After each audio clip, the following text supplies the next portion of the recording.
안녕하세요. 미국주식으로 은퇴하기 미주은입니다. 오늘은 미리 예고해드린 것처럼 1년 만에 데이브 리와의 인터뷰가 있는 날입니다. 미주은을 초창기부터 함께 해주신 분들께서는요, 잘 알고 계실 텐데요. 데이브는 한국계 미국인이고요. 테슬라의 초기 투자자일 뿐만 아니라 데이브리 온 인베스팅이라는 유튜브 채널을 운영하고 있는 테슬라에 관해서는 자타공인 최고의 유튜버이자 전문가라고 자신 있게 소개드릴 수가 있습니다. 지난 두 번의 인터뷰 영상을 이미 시청하신 분들께서는 이번 세 번째 인터뷰를 손꼽아 기다렸을 것 같은데요. 1년여 만에 만나보는 데이브 리와의 인터뷰를 바로 시작합니다. Hi Dave, how are you? I'm doing great, Charles. Yeah, I'm excited to chat with you and your audience, and I'm excited. Yeah, your channel is doing very well, and I've been following some of your channel as well. Thank you so much for appearing on our channel again, because I had a lot of feedback from my subscribers. Please invite Dave, and we want to hear from him again. And I cannot believe it has been already 1 year. I know time passes so fast. It's already 2022.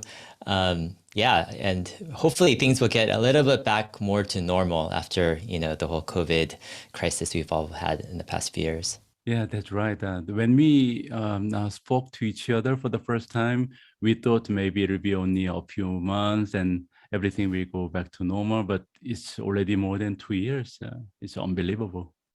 Exactly, yeah. You came back to my channel exactly after 1 year. Would you like to say hi to the 미주은 subscribers, this time probably in Korean language? Sure. 미주은 가족 여러분, 안녕하세요. 만나서 반갑습니다. Excellent. I can see that your Korean is much better than my English. Do your kids speak Korean a little bit? Actually, they know quite a bit of words. We have a lot of Korean books and Korean music. My parents, or actually my wife's parents, send them maybe 10 or 20 books every month. Wow. And different cards, learning tools, workbooks. And so they actually, obviously not as good as English, but they actually are learning quite a bit of Korean. They know a lot of Korean songs too. It's like amazing. Wow, that's fantastic. Oh. I'm hoping they could actually, speak Korean fluently as they grow up. That's one of my goals. I want my kids to be multilingual. So we'll see. Excellent. Good for them. Good Yeah. for them. All right. Excellent. So now shall we move on to Tesla? When we spoke last time, a year ago, Tesla stock price was around $800 per share. Then the stock price went up to 1,200 in November in 2021, and now it has go down to $900 per share. During these dynamic changes with the Tesla stock price, have you made any changes with your holdings, probably selling some of your stocks? Yeah, I haven't really made too many drastic big changes at all with my portfolio. I don't recommend this to others because I think everyone needs to assess their own risk reward profile, and everyone has different goals. But yeah, currently my Tesla holdings are over 95% of my net kind of assets. And in terms of stocks, I think it's probably 98% or so. I do have other stocks, but they're more a very small percent. I just have a hard time finding stocks and companies that are as strong as Tesla right now and going forward in the future. It's just my own personal kind of experience. But yeah, over the past year, I was looking back actually earlier today, and since maybe January of last year until now, I think I usually sell a couple percent per year. So I could do other things kind of more offline. So for example, last year I sold a couple percent so I could invest into a fund that invests in SpaceX, because I've been wanting to have some exposure to SpaceX. I think it's one of the best companies outside of Tesla, but it's a private company, so it's really hard to get in. So I've been investigating that for quite a while, for a few years, and I was able to find an opportunity where, I thought it was a good opportunity. So I had to sell a couple percent, but I didn't want to sell too much because I still feel Tesla still has so much potential going forward, and they're turning a corner where they're becoming very profitable, and each quarter is getting just more and more attractive and strong with their financials. And so I tried to sell as least as I could, to have enough cash so at least I could invest something into SpaceX. But other than that, I really haven't made too many big moves. I see. So that leads to my next question then, because I was about to ask you about your conviction on Tesla. Comparing to a year ago, how strong is your conviction? Is it getting stronger or weaker? Are there any changes? Yeah, so a year ago, I had very strong conviction. The problem is with Tesla is as the valuation goes higher, it needs to have stronger growth potential even more, in order to hold the stock and continue to have strong conviction. So over the past year, I've been doing a lot of research into artificial intelligence and Tesla's approach to autonomous driving to see how much they are in the lead and how many years ahead are they of other people and how big this market is. Because I feel like that's going to be the big question is, can Tesla expand beyond just making electric vehicles into something bigger? And so actually my conviction has actually grown a lot over the past year. I really think that Tesla has a very, very good chance to grow very much larger in this new market of autonomous driving. I see. I knew that because when I watched your video comparing to before, I think you sound more confident. So which means your conviction is growing. Can you just give us a couple of reasons why you feel so confident about Tesla? What would be the basic logic behind your investment theory? Yeah, sure. So first off, I'm not too concerned about the daily stock price or even the stock price this year or next year, because I've held Tesla stock, almost all of my stock, almost for 10 years, and I don't plan on, at least things can change, but I don't have right now plans to sell a lot in the near future. So I'm more long-term focused, and I think that the big thesis I have for Tesla right now is that they are on the verge, or they're going to be growing in potentially 4 super large markets. These are multi-trillion-dollar markets, and they're technology markets where I think there's a big chance that it could be a winner takes most or winner takes all market. And with technology, usually what happens with new technology is the adoption for the first several years is very, very slow. And that's because it's competing with an existing solution, let's say a non-technical solution, but it's very cheap. Let's say, you're washing your dishes or you're cleaning your house or you're doing something already. And it could be very inexpensive. People are used to it. So they don't want a new technology to pay too much more. And if it's inconvenient, if it has bugs and it's not easy to use, people don't want that. So the first several years, it could be 10 or 15 years. New technology can be very slow, but then it hits a certain point where it's so easy to use and it's so compelling. Like think about the iPhone. Like when the iPhone came out, that's when smartphones became like wide. Everyone started to see the value of it. And you had this huge adoption. Now everyone has basically a smartphone. In the same way, Tesla has 4 of these markets. So the first one is electric vehicles, and it's just starting to take off. Where 5 years ago, people are like, electric vehicle, what's that? Can you drive like long enough? But nowadays, it's becoming more accepted. I think we're going to have a 10-year period of massive growth. It's going to be much faster than people think. The second curve, or second, I call them S curve of technology, is full self-driving or autonomous driving. So this is different than electric vehicles because a regular car you drive yourselves, but an autonomous car, you just sit back and, the car drives you. And I think it's a new product that has never been shown or seen before. And I think because of this, whoever wins this market is going to have a huge adoption, much faster than people expect. I think this is the second market. The third market is energy. Energy, just battery storage, utilities, electricity.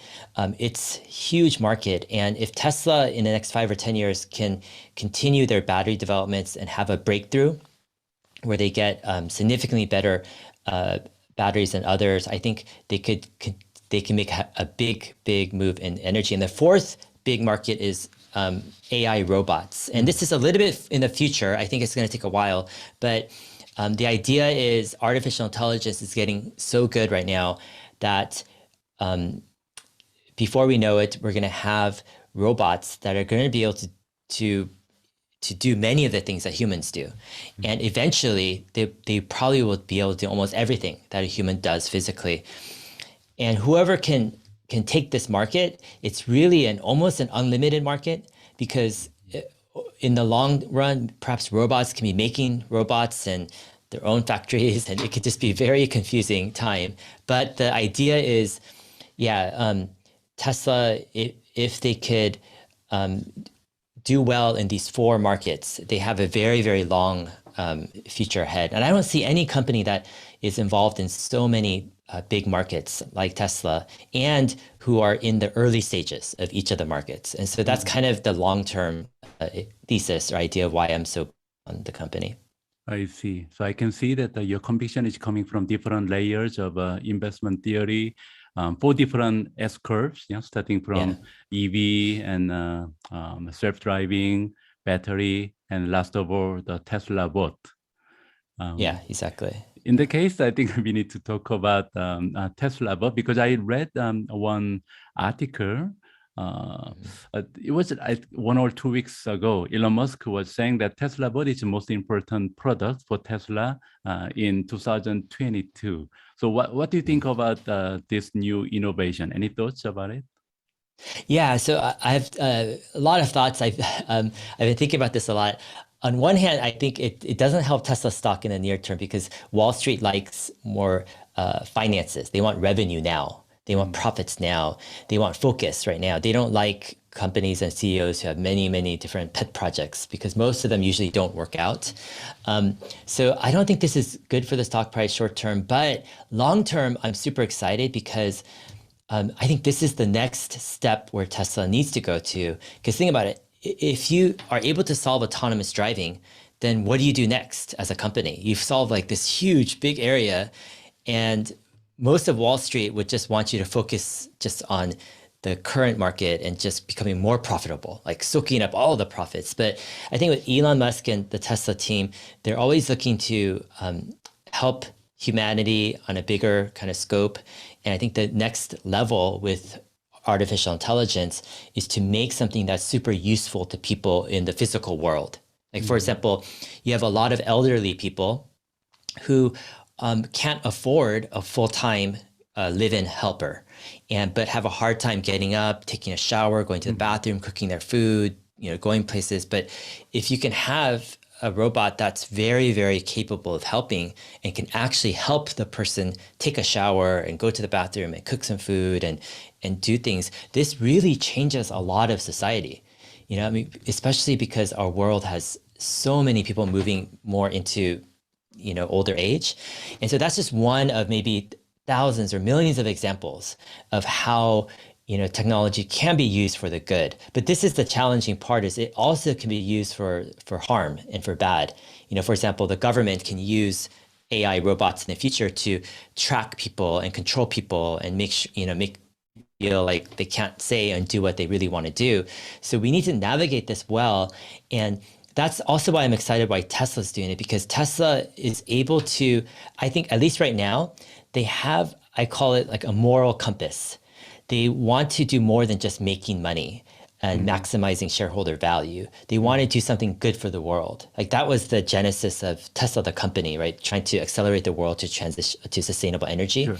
So in the same way, I think Tesla possibly can steward this well, where they could try to make an AI robot that does good.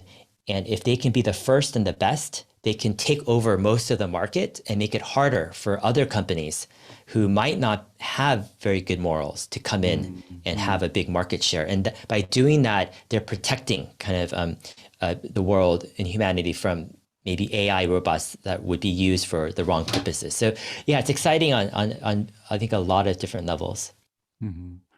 All right. But as you said, maybe in the near term, the Tesla board could give Tesla as a company a more expense because there should be some R&D cost involved.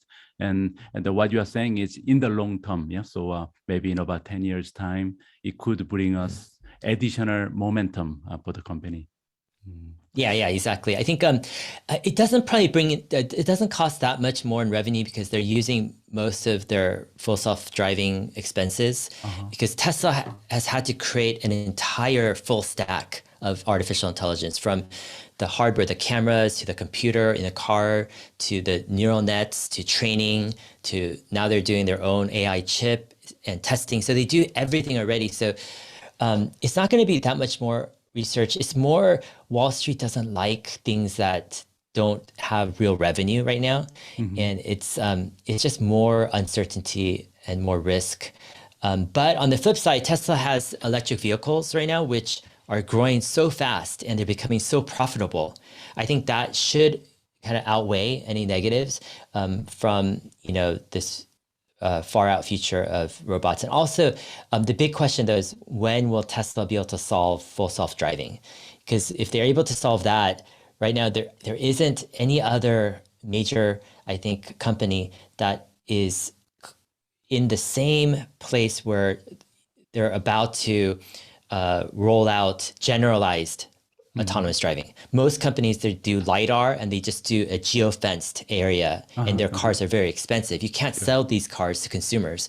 But Tesla's approach is very, very unique. If they're able to solve it, then yeah, this is going to be a huge revenue driver for many years to come as well. I see. Good to hear that because these days I was feeling more confident investing in Tesla, and one of the reasons was margin. Because if you look at the gross margin of the Tesla, it's now above 30%, which is really unbelievable, right, for the automobile company. So hopefully they can maintain or even improve that margin, and then it'll be fantastic for the stock price in the future. Yeah, definitely.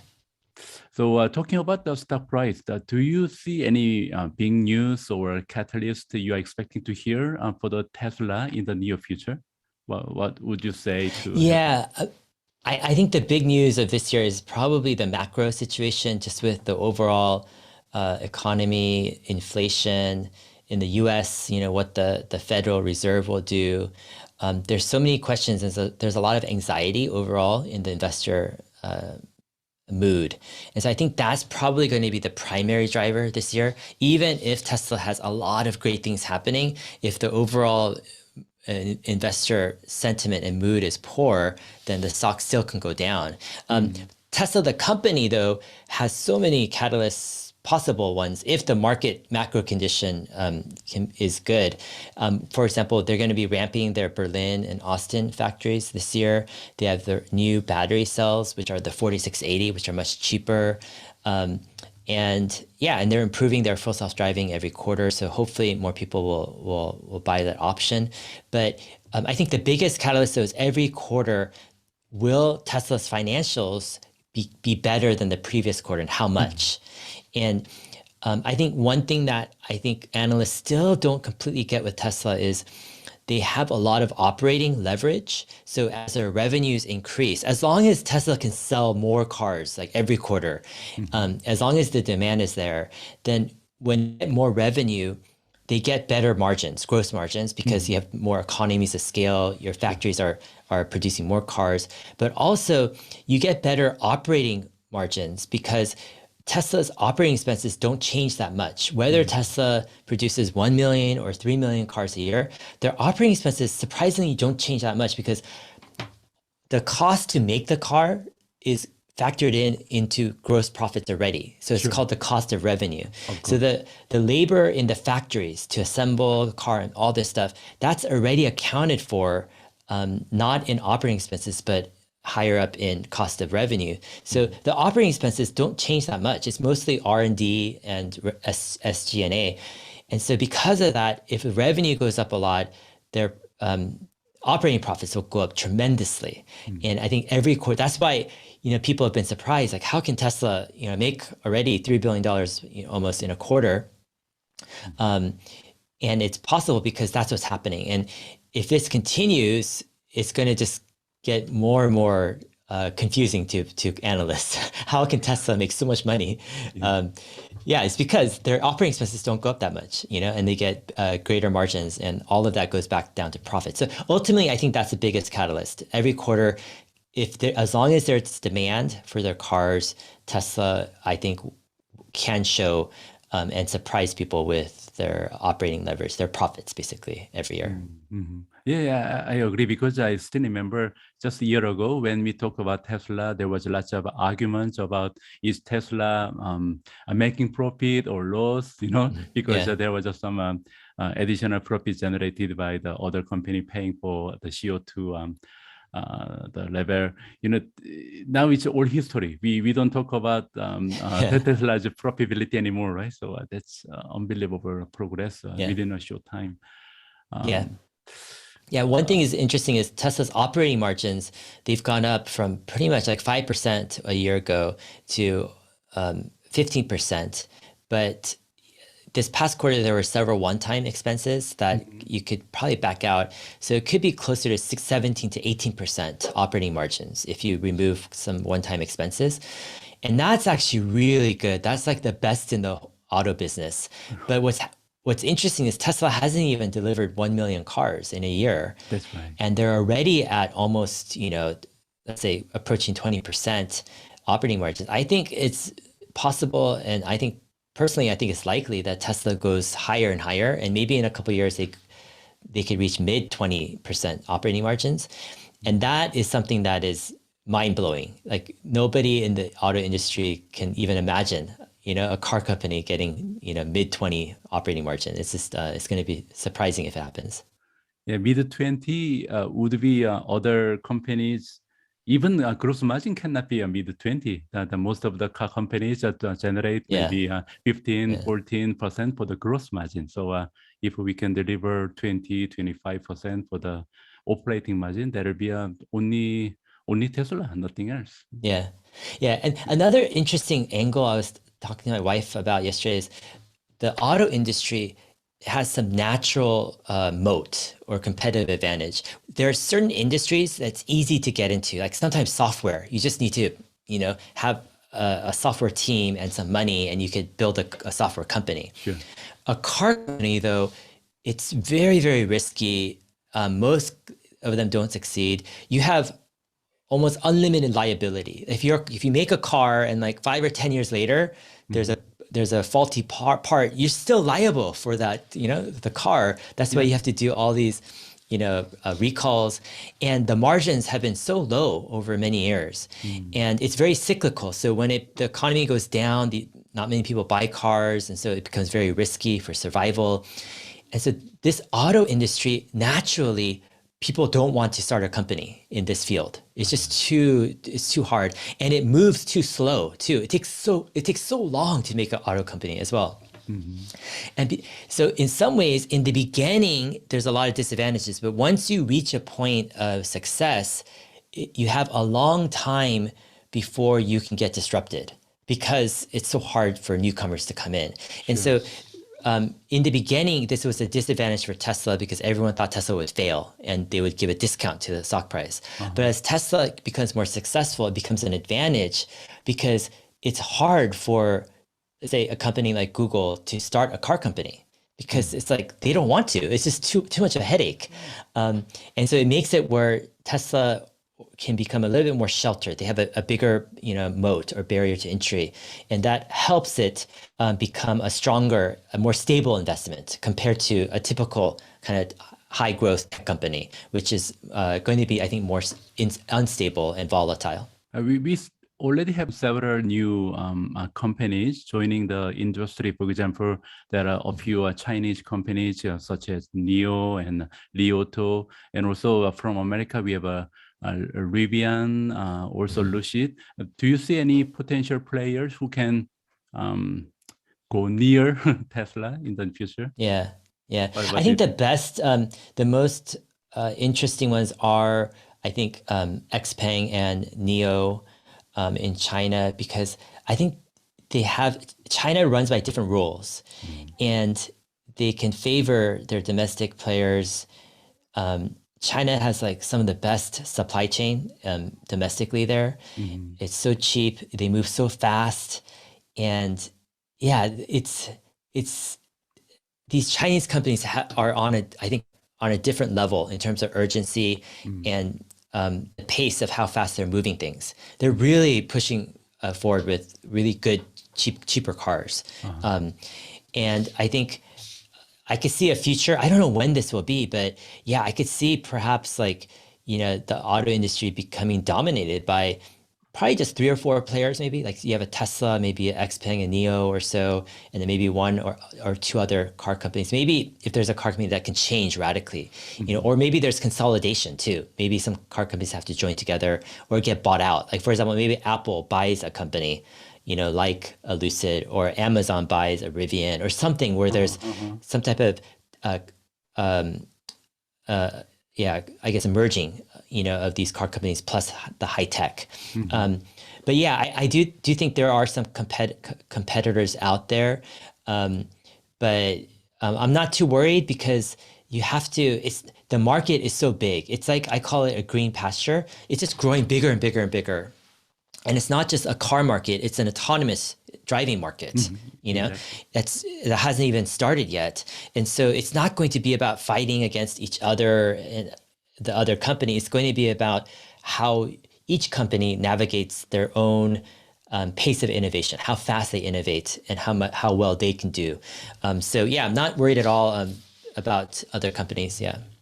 I absolutely agree because we are not talking about car as when we see Tesla, because we are talking about autonomous driving and it is related to your safety and your life. So you do not want to take a risk. You want to operate your car with the most safe option available in the market. So I wouldn't imagine myself use different company when there is a better option. So yeah. I recently watched one of your videos on your YouTube channel, and the title was, "Could Tesla become the greatest stock of all time?" I have to say it was very insightful. For the audience who have not watched yet, please, can you summarize the reasons why you believe Tesla can become the greatest companies or stocks in history?